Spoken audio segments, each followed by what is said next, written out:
के परिवार में उसके साथ उसके बूढ़े माता पिता रहते थे।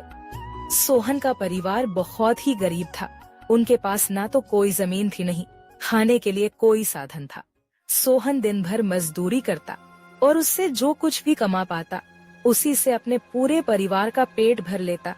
यह देखकर सोहन के माता पिता बहुत दुखी होते। हमारे पास ना अपना घर है और ना ही अपनी कोई जमीन। हमारा बेटा दिन भर दूसरों के खेतों में मजदूरी करता है और उसके बदले भी उसे बहुत कम पैसे मिलते हैं। हम दोनों अपने बेटे पर बोझ बन रहे हैं।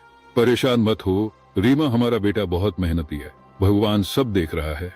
सोहन ने कभी किसी के साथ गलत नहीं किया, वह ईमानदारी से मेहनत करता है।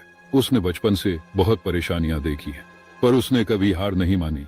एक दिन हमारा बेटा भी बहुत धन कमाएगा और उसकी सारी परेशानियां दूर हो जाएंगी। सोहन हमेशा सोचता था कि आज भले ही उसकी किस्मत उसका साथ ना दे रही हो, पर उसे यकीन था कि अगर वह मेहनत करता रहेगा तो एक दिन उसका भाग्य भी बदलेगा और उसकी सारी परेशानियां खत्म हो जाएंगी। एक दिन सोहन लालाराम जमींदार के खेत पर काम कर रहा था। लालाराम पास के एक पेड़ के नीचे बैठा था। सोहन अपने काम में लगा हुआ था।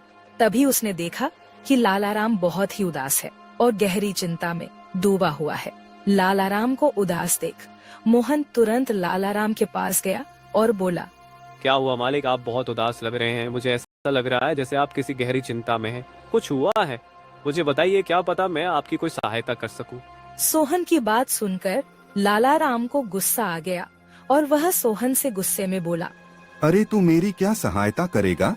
तू खुद अपनी सहायता कर सकता है क्या? अगर तू किसी की सहायता करने के काबिल होता तो क्या तुझे 2 वक्त के खाने के लिए आज मेरी जमीन पर काम करने की जरूरत पड़ती? चल यहाँ से जा, अपना काम कर और मुझे परेशान मत कर। सेठ जी, ऐसा नहीं है, यह सब वक्त वक्त की बात है। सब किस्मत का खेल है और इंसान को अपनी मेहनत पर विश्वास रखना चाहिए।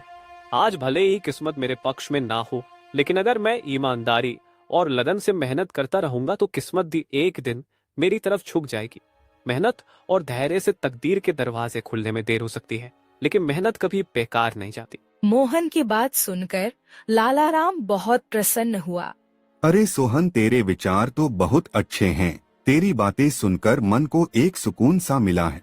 इतनी परेशानियों में भी तू अपनी जिंदगी खुश होकर काट रहा है। सेठ जी, यह सब मेरे पिता की सीख है।